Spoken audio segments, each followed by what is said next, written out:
नमस्कार दोस्तों, एक बार फिर से आप सभी का हार्दिक स्वागत करता हूं आपके अपने यूट्यूब चैनल रेवंत राज मैथमेटिक्स में। चलिए साथियों, जल्दी से जुड़ जाइए, लाइक और शेयर कर दीजिए। साइकोलॉजी मॉडल पेपर नंबर 6 के बारे में बात करते हैं। छठा आज का ये मॉडल पेपर है साथियों।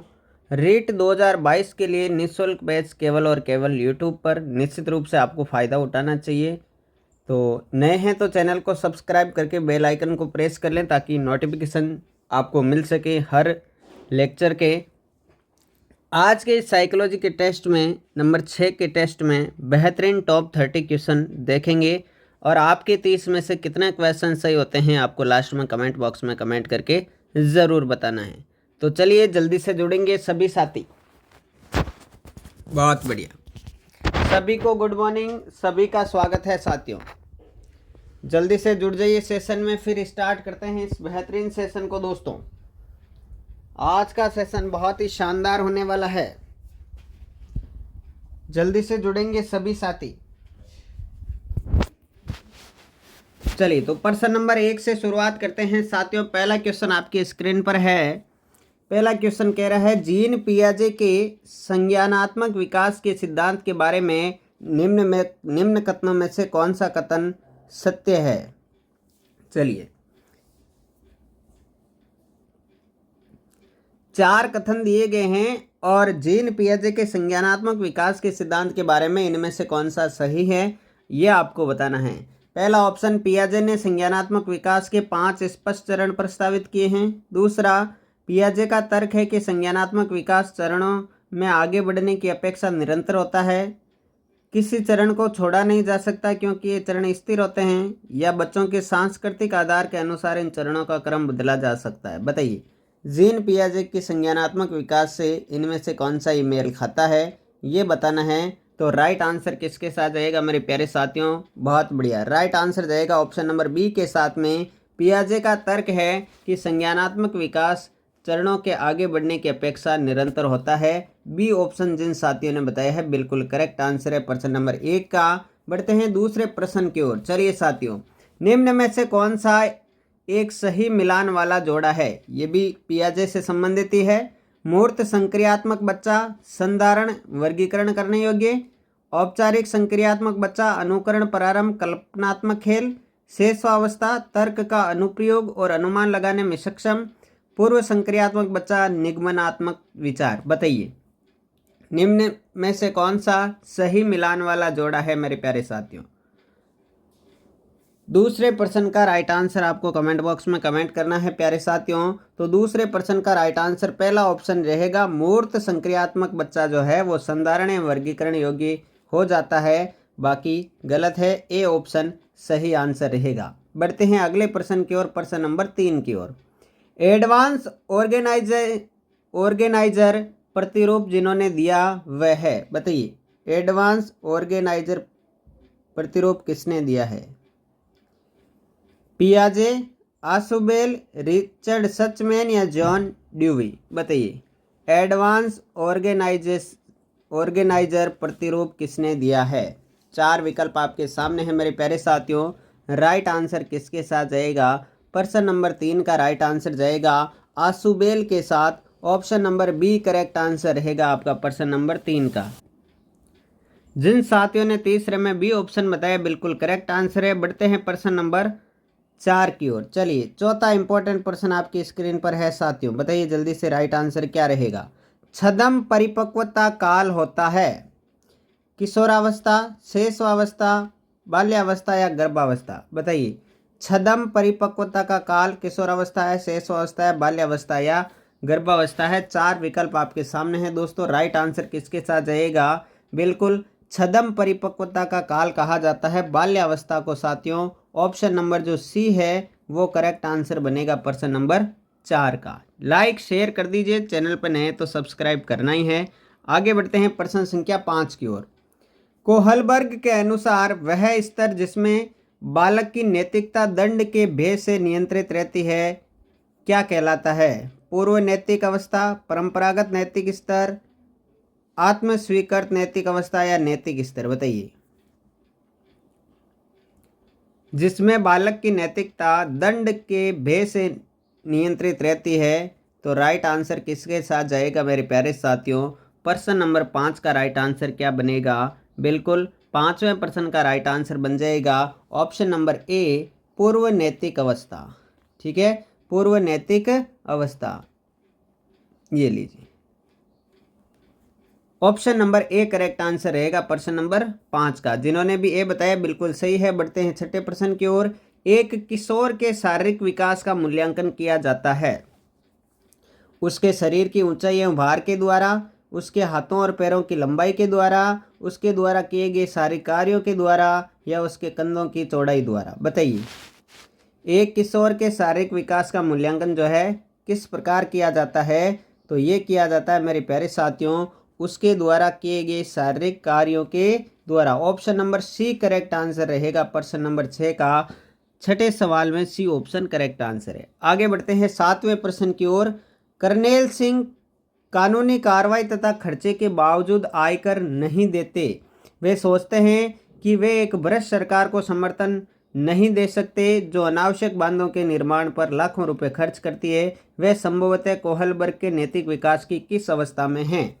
परंपरागत, पश्च परंपरागत, पूर्व परंपरागत या परापरंपरागत? ये यहाँ से लेकर के यहाँ तक पूरा सवाल है। ठीक है, बताइए राइट आंसर क्या रहेगा दोस्तों 7वें प्रश्न का? वो इसलिए टैक्स नहीं देते क्योंकि वो सोचते हैं कि सरकार बांधों के निर्माण में अनावश्यक जो है लाखों रुपए खर्च कर रही है। तो वह कोहलबर्ग की किस अवस्था से संबंधित है? तो साथियों राइट आंसर क्या रहेगा? बिल्कुल दूसरा ऑप्शन, पश्च परंपरागत अवस्था। बी ऑप्शन करेक्ट आंसर रहेगा प्रश्न नंबर 7 का। आगे बढ़ते हैं 8वें प्रश्न की ओर।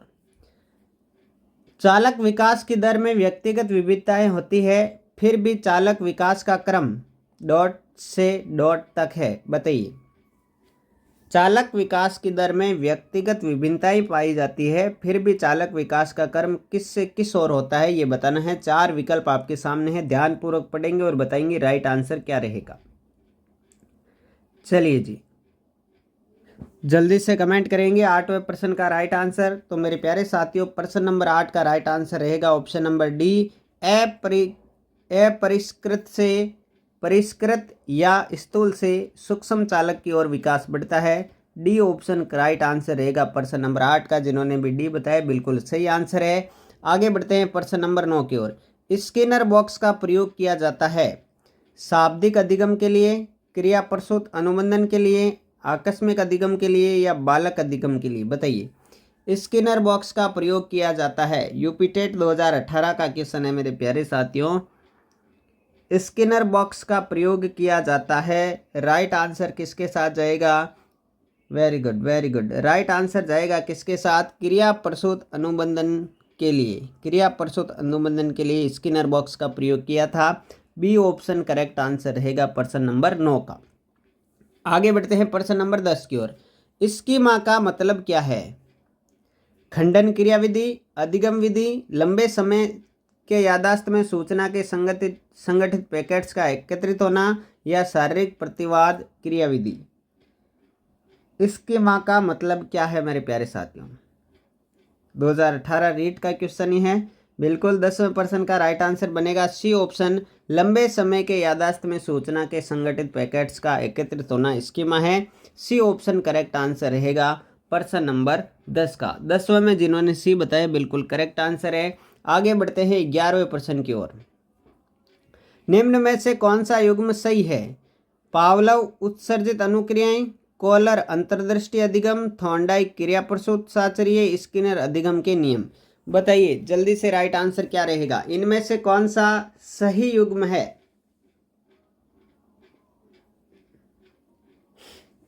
सभी साथी जल्दी से कमेंट बॉक्स में कमेंट करेंगे तो मेरे प्यारे साथियों सही युग्म कौन सा है? बहुत बढ़िया, राइट आंसर रहेगा कोलर अंतर्दृष्टि अधिगम, ये सही है, बाकी सारे के सारे गलत है। बी ऑप्शन करेक्ट आंसर बनेगा प्रश्न नंबर 11 का। आगे बढ़ते हैं 12वें प्रश्न की ओर।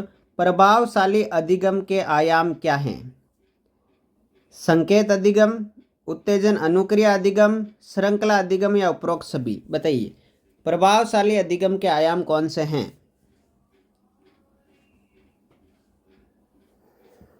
चलिए जल्दी से कमेंट करेंगे साथियों, प्रभावशाली अधिगम के आयाम कौन से हैं। चलिए बहुत बढ़िया, राइट आंसर जाएगा उपरोक्त सभी के साथ। जिन्होंने भी डी ऑप्शन बताया है प्रश्न नंबर 12 में, बिल्कुल करेक्ट आंसर है। आगे बढ़ते हैं प्रश्न नंबर 13 की ओर साथियों। सूची 1 को सूची 2 से सम्मिलित करना है और नीचे दिए गए कोड का चयन करके सही आंसर करना है। एक तरफ दे रखे हैं थॉर्नडाइक, पावलोव, क्लार्क हल या कॉलर, और दूसरी तरफ अनुकूलित सिद्धांत, पुनर्बलन का सिद्धांत, अंतर्दृष्टि सिद्धांत, उद्दीपन अनुक्रिया सिद्धांत। तो जल्दी से इनको मैच करेंगे, राइट आंसर क्या रहेगा जल्दी से बताएंगे साथियों। चलिए वेरी गुड, जल्दी से बताएंगे प्रश्न नंबर 13 का राइट आंसर क्या बनेगा दोस्तों।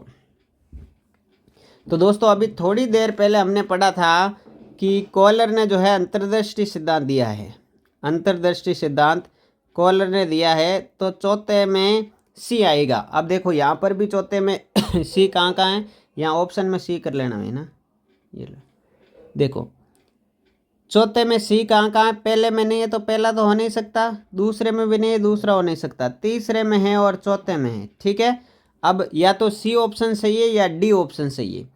ठीक है, अब देखो क्लार्क हल, क्लार्क हल, ठीक है, क्लार्क हल ने कौन सा सिद्धांत दिया है, तो क्लार्क हल ने पुनर्बलन का सिद्धांत दिया है, यानी तीसरे में बी आएगा। देखो तीसरे में यहाँ पर भी बी है, यहाँ पर भी बी है, अभी पता नहीं चल पाया। ठीक है, थॉर्नडाइक, थॉर्नडाइक किससे संबंधित है, तो थॉर्नडाइक संबंधित रहेगा उद्दीपन अनुक्रिया सिद्धांत से, बिल्कुल उद्दीपन अनुक्रिया सिद्धांत। पहले में डी आएगा, तो पहले में डी केवल सी में है, और पावलोव जो है अनुकूलित सिद्धांत हो जाएगा। Option number C correct answer बनेगा प्रश्न नंबर 13 का। ठीक है, थॉर्नडाइक उद्दीपन अनुक्रिया सिद्धांत, पावलोव अनुकूलित सिद्धांत, क्लार्क हल पुनर्बलन का सिद्धांत, और कॉलर ने दिया अंतर्दृष्टि का सिद्धांत। सी ऑप्शन बिल्कुल सही है। आगे बढ़ते हैं प्रश्न नंबर, सी हो गया, आगे बढ़ते हैं प्रश्न नंबर 14 की ओर।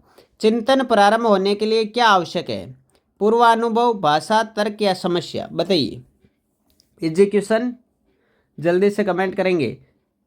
चिंतन प्रारंभ होने के लिए क्या आवश्यक है दोस्तों, तो प्यारे साथियों चिंतन प्रारंभ होने के लिए किसी समस्या का होना आवश्यक है। डी ऑप्शन करेक्ट आंसर बनेगा प्रश्न नंबर 14 का।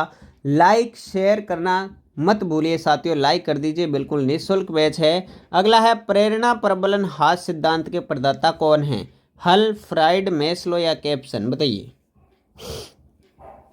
प्रेरणा प्रबलन हाथ सिद्धांत के प्रदाता कौन है मेरे प्यारे साथियों, तो प्रश्न नंबर 15 का राइट आंसर बताएंगे। 15वें प्रश्न का राइट आंसर हो जाएगा बिल्कुल क्लार्क हल। Option number A correct answer रहेगा प्रश्न नंबर 15 का।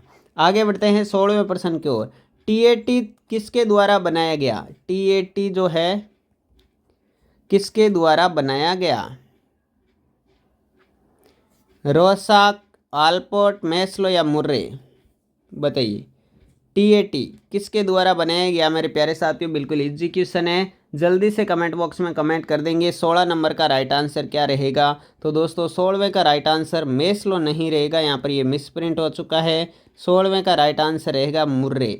किसने दिया था, मॉर्गन एंड मुर्रे ने। ठीक है, option number D correct answer रहेगा। कौन सा, डी ऑप्शन करेक्ट आंसर रहेगा प्रश्न नंबर 16 का। आगे बढ़ते हैं 17वें प्रश्न की ओर।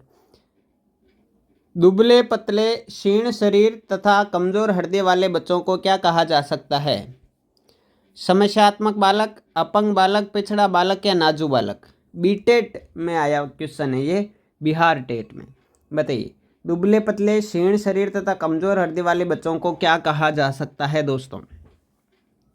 4 विकल्प आपको बताए गए हैं, राइट आंसर किसके साथ जाएगा बताइए जल्दी से। वेरी गुड, राइट आंसर जाएगा नाजुक बालक ऑप्शन नंबर डी के साथ। दुबले पतले क्षीण शरीर और कमजोर हृदय वाले बच्चों को नाजुक बालक कह सकते हैं। डी ऑप्शन करेक्ट आंसर रहेगा प्रश्न नंबर 17 का। आगे बढ़ते हैं अगले प्रश्न की ओर, प्रश्न संख्या 18। निम्न में से कौन सी बुद्धि गार्डनर के बहुबुद्धि सिद्धांत को प्रदर्शित नहीं करती है, शारीरिक गत्यात्मकता, सांस्कृतिक, संगीतात्मक या भाषाई। चलिए, ये शायद पिछले मॉडल पेपर में भी 1 नंबर या 2 नंबर मॉडल पेपर में भी एक क्वेश्चन था, बताइए। पीटीआई एग्ज़ाम 2019 में पूछा गया था ये। कौन सी बुद्धि गार्डनर के बहुबुद्धि सिद्धांत को प्रदर्शित नहीं करती है, तो साथियों राइट आंसर जाएगा सांस्कृतिक के साथ बी ऑप्शन करेक्ट आंसर रहेगा प्रश्न नंबर 18 का। 19वें प्रश्न की ओर बढ़ते हैं। बुद्धि के त्रिआयामी सिद्धांत के अनुसार बुद्धि के कारक की संख्या कितनी है? 90, 110, 135 या 120? ऑप्शन के अकॉर्डिंग आपको आंसर देना है। बताइए। बुद्धि के त्रिआयामी सिद्धांत के अनुसार जो बुद्धि का त्रिआयामी सिद्धांत जो दिया है गिलफोर्ड ने, किसने दिया है?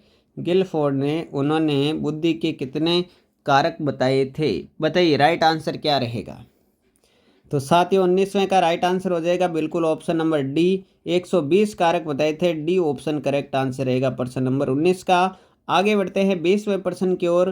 प्रतिभाशाली शिक्षार्थियों के लिए चलिए बताइए, अभिक्षमता को कौशल के रूप में समझना सही है? प्रगति के निरीक्षण करने की आवश्यकता नहीं है? शिक्षक को अनुकूलन करना चाहिए जैसे विद्यार्थी में बदलाव आता है? शिक्षक को पहल करनी चाहिए और समस्या समाधान में मुख्य भूमिका निभानी चाहिए? प्रतिभाशाली शिक्षार्थियों के लिए क्या करना चाहिए आपको ये बताना है। 4 विकल्प मैंने आपको बता दिए हैं, जल्दी से राइट आंसर बताएंगे। चलिए जी, 20वें प्रश्न का राइट आंसर बनेगा ऑप्शन नंबर सी, शिक्षक को अनुकूलन करना चाहिए जैसे विद्यार्थी में बदलाव आता है। ठीक है, 20वें में सी ऑप्शन बताने वाले सभी साथी बिल्कुल सही है। लाइक शेयर कर दीजिए। आगे बढ़ते हैं प्रश्न नंबर 21 की ओर। सृजनशीलता की पहचान हेतु किसने सृजनात्मक चिंतन परीक्षण का निर्माण किया? मेरीफील्ड, टॉरेंस, कोल एवं ब्रुस या केंट? बहुत शानदार प्रश्न है साथियों, बताइए।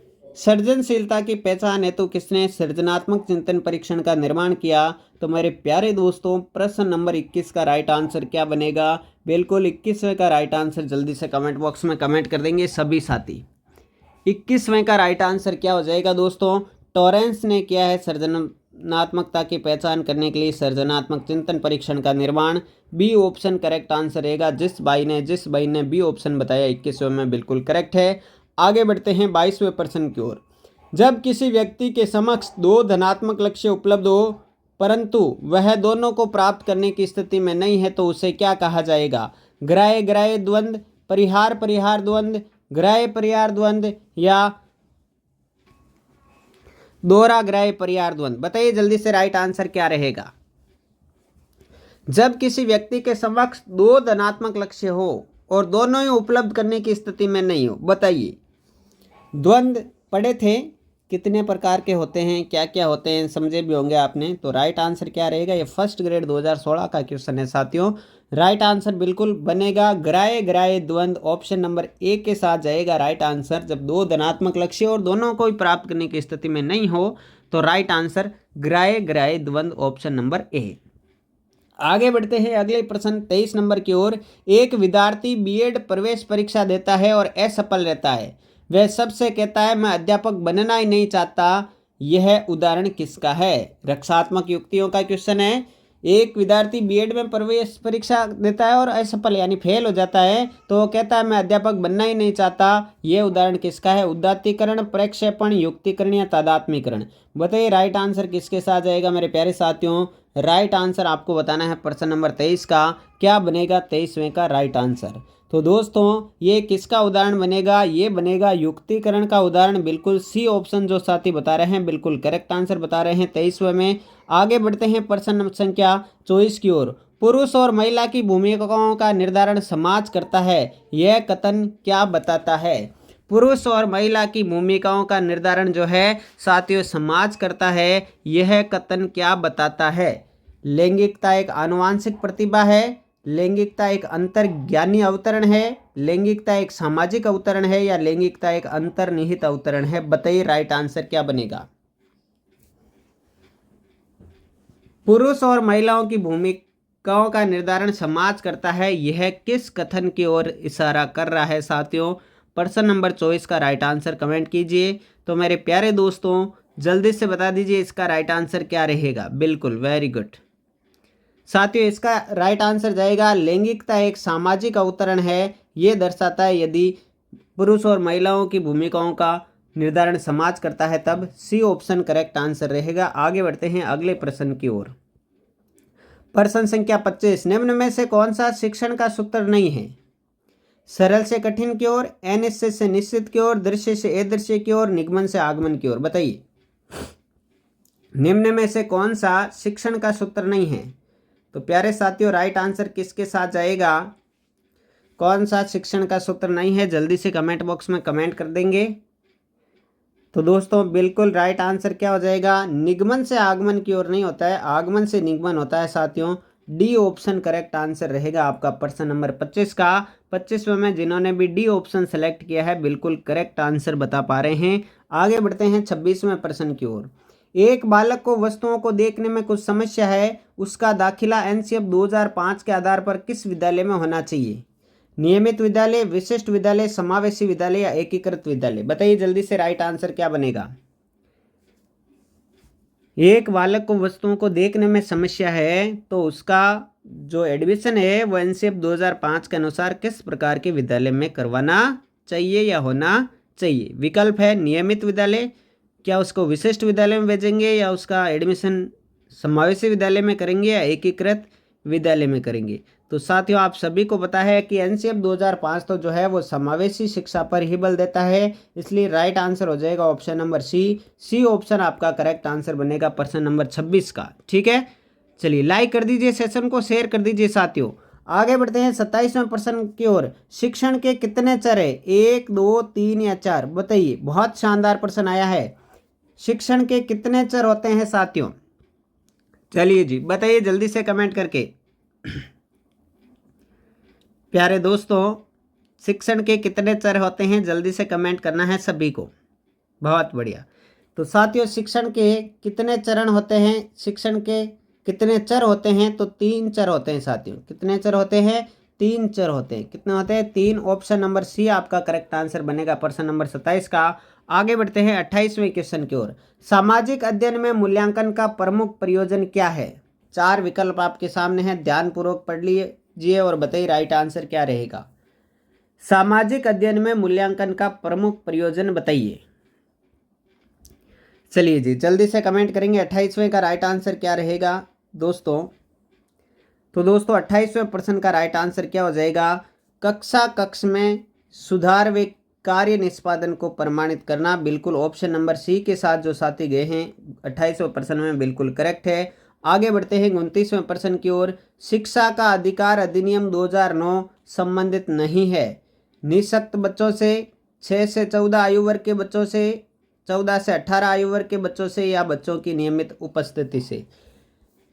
जो आरटी एक्ट 2009 है वो इनमें से किससे संबंधित नहीं है साथियों? बताइए राइट आंसर किसके साथ जाएगा? तो प्यारे दोस्तों आरटी एक्ट जो 2009 है वो किससे संबंधित नहीं होगा ये पूछा गया इस क्वेश्चन में। तो बिल्कुल तीसरा ऑप्शन करेक्ट आंसर बनेगा। 14 से 18 वर्ष की आयु के बच्चों से यह आरटी एक्ट 2009 संबंधित नहीं है। सी ऑप्शन बताने वाले बिल्कुल सही करेक्ट आंसर के साथ जा रहे हैं। चलिए दोस्तों आज की क्लास का अंतिम क्वेश्चन आपकी स्क्रीन पर है। प्राथमिक स्तर पर शिक्षक के न्यूनतम कार्य दिवस कितने हैं? 200, 220, 1000 या 800? बताइए प्राथमिक स्तर पर शिक्षक के न्यूनतम कार्य दिवस कितने हैं? राइट आंसर बताना है। चलिए तब तक मैं आपको टाइम टेबल बता देता हूँ, आप इसका कमेंट करेंगे। सुबह 7 बजे साथियों अपनी होती है किसकी? साइकोलॉजी की क्लास। फिर होती है 10 बजे सुबह ही संस्कृत का एक टेस्ट।